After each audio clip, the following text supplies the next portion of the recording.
O tema da aula é o princípio da legalidade na administração pública. É importante termos a exata compreensão que o princípio da legalidade, ele possui duas vertentes.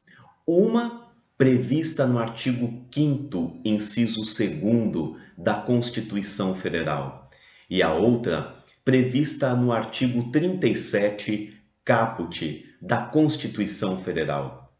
Enquanto o artigo 5º, inciso 2º, apresenta o princípio da legalidade, que é dirigido a todos os cidadãos indistintamente, permitindo que eles façam, pratiquem todos os atos, desde que não estejam proibidos por lei, o artigo 37, caput, da Constituição Federal somente admite que a administração pública pratique os atos que estejam previstos em lei e nos limites daquilo que está previsto em lei.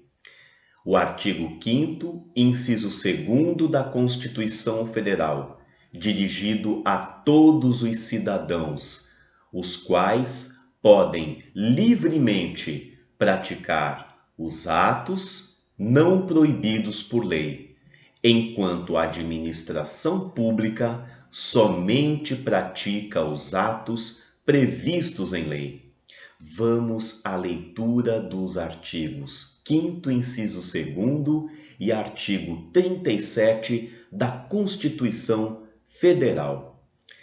Segundo o artigo 5º, todos são iguais perante a lei, sem distinção de qualquer natureza, garantindo-se aos brasileiros e aos estrangeiros residentes no país a inviolabilidade do direito à vida, à liberdade, à igualdade, à segurança e à propriedade, nos termos seguintes. Inciso 2º, ninguém será obrigado a fazer ou deixar de fazer alguma coisa em virtude de lei. E o artigo 37, caput, a administração pública, direta e indireta, de qualquer dos poderes da União, dos Estados, do Distrito Federal e dos municípios, obedecerá aos princípios de legalidade, impessoalidade, moralidade, publicidade e eficiência. Artigo 5º, inciso 2º, artigo 37, caput da Constituição Federal. Existe aí uma grande diferença.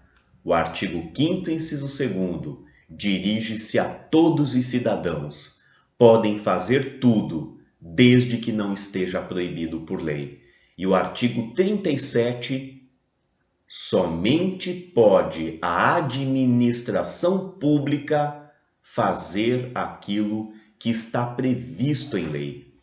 Este é o princípio da legalidade na administração pública, ou o princípio da legalidade no direito administrativo. Ele surge juntamente com o Estado democrático de direito.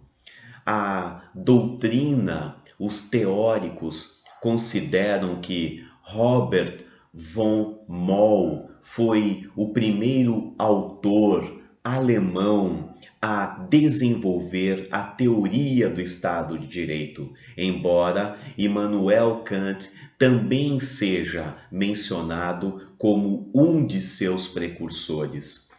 O Estado democrático de direito, o Estado, a União, os Estados, o Distrito Federal, os municípios, todos os órgãos da administração pública, Estado democrático, são governados democraticamente, pois os seus gestores são eleitos pelo povo e este povo também autoriza na Constituição Federal que os órgãos da administração pública sejam ocupados por servidores efetivos e comissionados com concurso público ou com livre nomeação.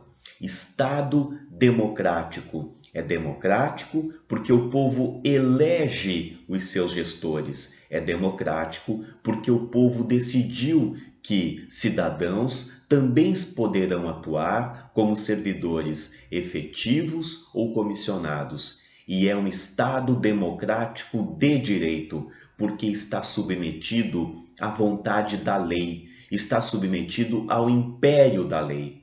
Esse Estado democrático precisa respeitar a legislação. As leis, as normas, não é mais como no passado, como na época do absolutismo, no qual eram feitas apenas para os administrados, apenas para a população. Não, as leis são feitas também para os reis, para os imperadores, para os monarcas, para os presidentes, para os gestores públicos, para os servidores públicos. A lei a todos se aplica, inclusive para quem faz a lei, ou seja, a própria administração pública. Este é o princípio da legalidade na administração pública. Deve ela se submeter ao império da lei. E se submetendo ao império da lei, exige que todos os atos governamentais tenham previsão em lei federal, estadual ou municipal, evidentemente que leis estas constitucionais. Nós temos, portanto, o princípio da legalidade como revelador da importância do município legislar sobre matéria urbanística, da importância do município estabelecer normas específicas sobre parcelamento do solo urbano. Como já afirmamos na videoaula número 1, nós temos sim ali previsto no artigo 30 da Constituição Federal a possibilidade do município legislar para assuntos de interesse local, suplementando a legislação federal e estadual no que couber, e mencionamos como exemplo o percentual de áreas públicas para aprovação de loteamentos. Podemos também mencionar o percentual de garantia para a execução das obras de infraestrutura, bem como a modalidade de garantia que será exigida, a liberação de eventuais lotes calcionados, eventuais alvarás de construção com a aceitação parcial ou integral dessas obras de infraestrutura básica exigida para os parcelamentos do solo. Portanto, o município tem sim a sua competência não só para legislar, como ele deve legislar em matéria urbanística. Vamos à leitura do que o professor Eli Lopes Meireles e o professor Celso Antônio Bandeira de Melo nos ensinaram sobre o princípio da legalidade. Eli Lopes Meireles é o maior autor de direito administrativo da nossa história e, segundo ele, na administração pública não há liberdade nem vontade pessoal. Enquanto na administração particular é lícito fazer tudo o que não proíbe, na administração pública só é permitido fazer o que a lei autoriza. A eficácia de toda atividade administrativa está condicionada ao atendimento da lei. E Celso Antônio Bandeira de Melo também um dos maiores autores de direito administrativo do país, continua: instaura-se o princípio de que todo o poder emana do povo, de tal sorte que os cidadãos é que são proclamados como os detentores do poder. É o princípio basilar do regime jurídico administrativo. É o fruto da submissão do Estado à lei. Tem como raiz a ideia de soberania popular. Opõe-se a todas as formas de poder autoritário. O princípio da legalidade na administração pública ou no direito administrativo é base fundamental do estudo do direito administrativo. O artigo 1º da Lei 6.766 de 79, a Lei Federal de Parcelamento do Solo Urbano, estabelece: o parcelamento do solo para fins urbanos será regido por esta lei. Parágrafo único. Os estados, o Distrito Federal e os municípios poderão estabelecer normas complementares relativas ao parcelamento do solo municipal para adequar o previsto nesta lei às peculiaridades regionais e locais. Isto nada mais é do que acabamos de afirmar.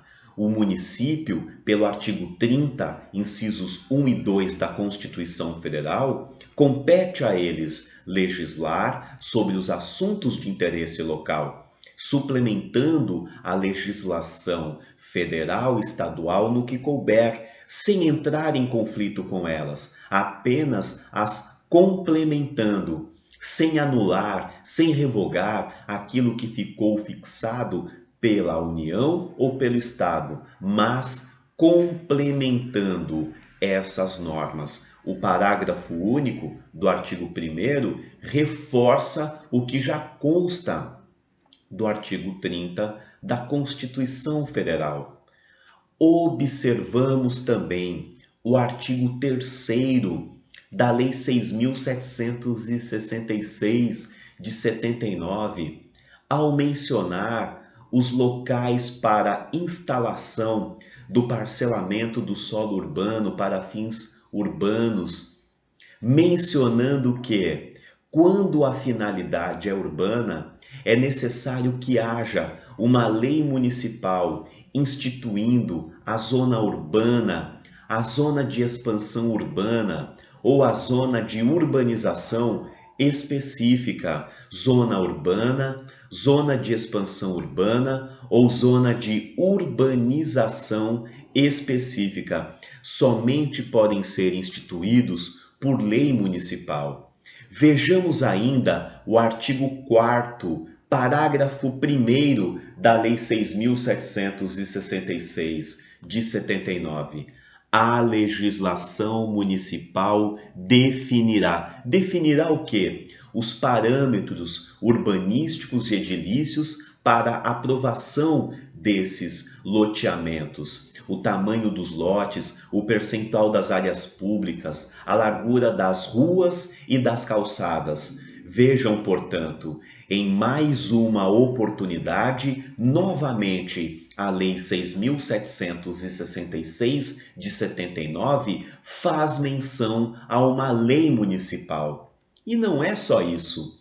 Nós temos também o artigo 18, inciso 5 da Lei 6.766, mencionando que, para o registro do parcelamento do solo, será necessária a apresentação de uma série de documentos, dentre os quais a cópia do ato de aprovação do loteamento e comprovante do termo de verificação pela Prefeitura ou pelo Distrito Federal de execução das obras exigidas por legislação municipal. Portanto, é necessário que haja uma lei municipal prevendo quais são as obras de infraestrutura básica que serão exigidas para a aprovação de parcelamento do solo urbano. Não é só isso. Novamente, a Lei 6.766 de 1979, em seu artigo 16, menciona lei municipal fixando os prazos para que a prefeitura aprove um projeto de parcelamento do solo e o prazo para que a prefeitura aceite as obras de urbanização. Vejamos o artigo 16. A lei municipal definirá os prazos para que um projeto de parcelamento apresentado seja aprovado ou rejeitado e para que as obras executadas sejam aceitas ou recusadas. A Lei 6.766 é de 1979. O Estatuto da Cidade, Lei 10.257, é de 2001. E o Estatuto da Cidade dispôs sobre esse mesmo assunto.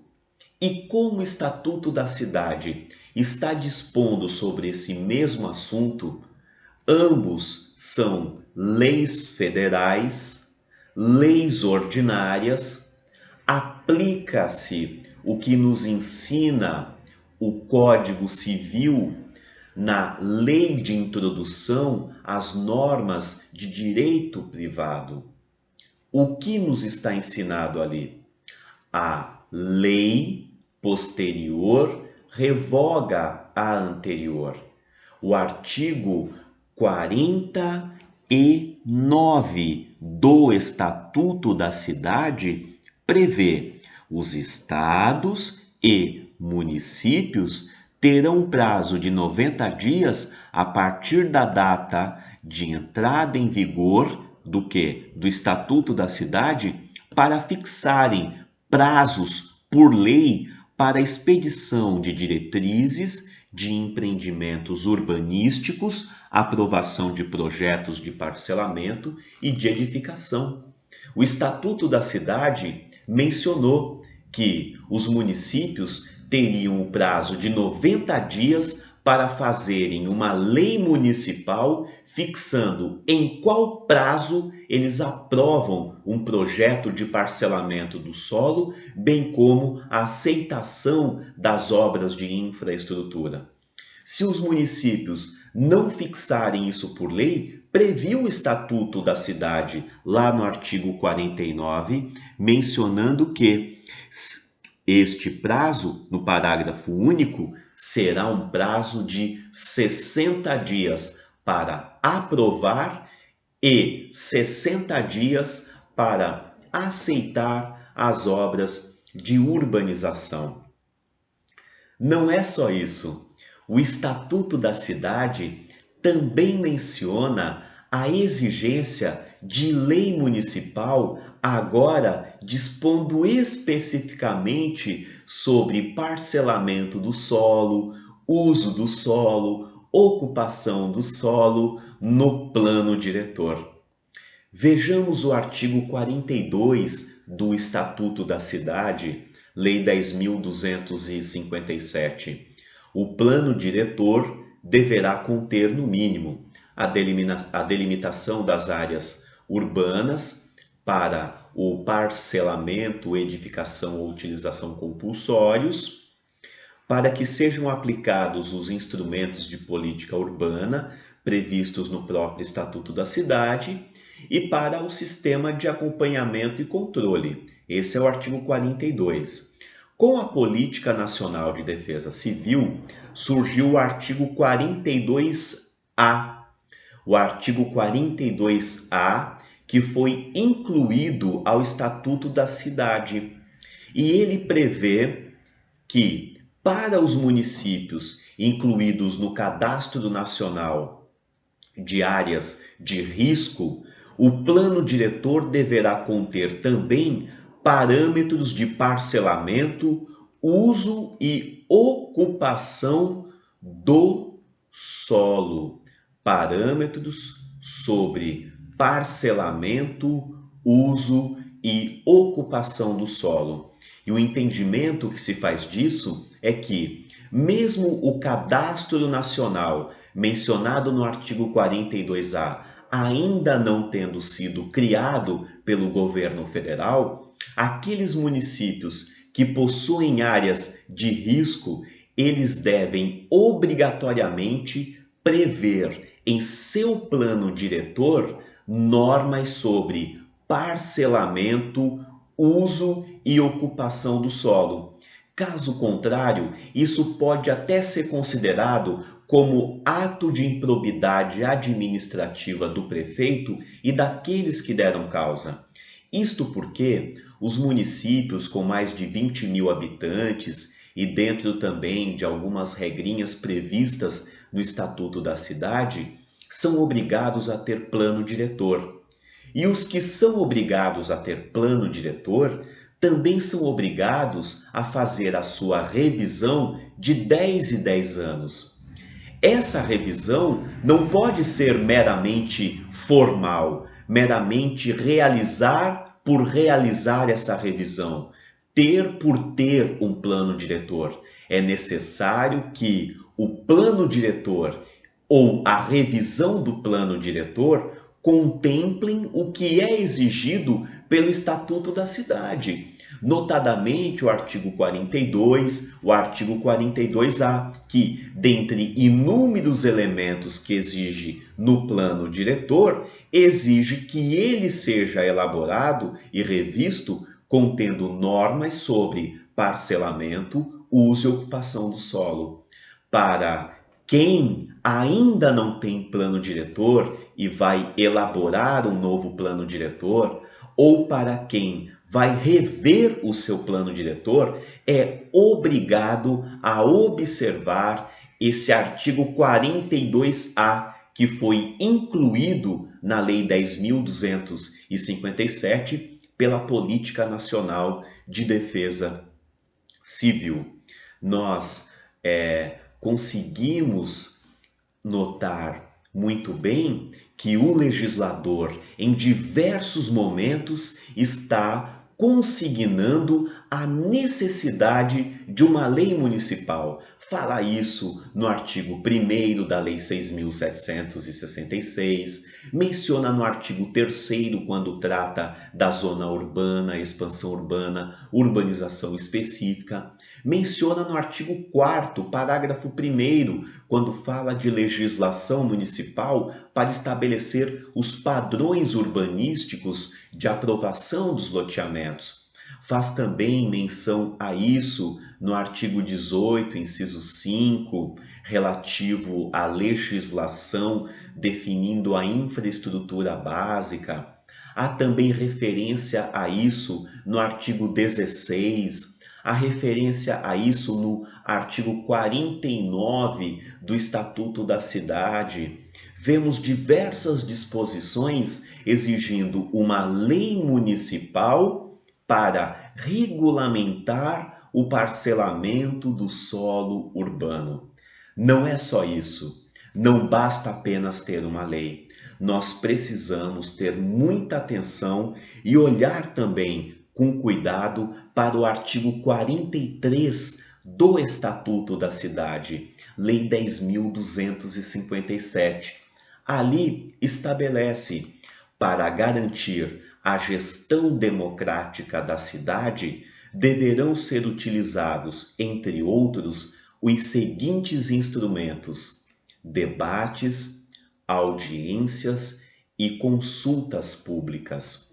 Não há uma norma federal dizendo que uma lei sobre parcelamento do solo precise necessariamente da realização de uma audiência pública, mas nós temos aqui uma norma geral do artigo 43, dizendo que não é uma escolha do administrador público, é um dever realizar essas audiências públicas nos assuntos que são relacionados à matéria urbanística, especialmente aquela tratada no Estatuto da Cidade. Essa audiência pública, ela não é para o plano diretor, é audiência pública para legislações urbanísticas. O Estatuto da Cidade tem o capítulo próprio sobre plano diretor. No capítulo sobre plano diretor, ali ele exigiu audiência pública do Poder Legislativo e do Poder Executivo. Este artigo que nós estamos mencionando, é o 43, ele é apresentado em um capítulo à parte do capítulo de plano diretor. Ambos estão no Estatuto da Cidade, mas existe o capítulo do plano diretor e o capítulo que se refere à política urbana de participação popular. Cada um dispôs sobre um viés. Enquanto o capítulo do plano diretor é dirigido ao plano diretor, o capítulo que ora mencionamos do artigo 43 do inciso 2º do Estatuto da Cidade é dirigido a todas as legislações urbanísticas. O melhor conselho, portanto, é fazer audiência pública, consulta popular em toda lei que altere ou crie normas sobre parcelamento do solo. Sabemos que isso é sim uma matéria de interesse do Estatuto da Cidade, na medida que ele menciona a necessidade do município prever normas sobre parcelamento do solo no plano diretor. Também exige no artigo 42b normas sobre parcelamento do solo em eventuais ampliações do perímetro urbano. Também o legislador do Estatuto da Cidade, ao mencionar a política de desenvolvimento urbano, ao mencionar as diretrizes de política urbana do Estatuto da Cidade, indicou ali a necessidade do município estabelecer normas sobre parcelamento, uso e ocupação do solo. Logo, tiramos duas conclusões. A primeira delas, o parcelamento do solo precisa ser regulamentado por lei municipal. Esta lei municipal que regulamenta o parcelamento do solo deve ser acompanhada de audiências públicas e participação popular.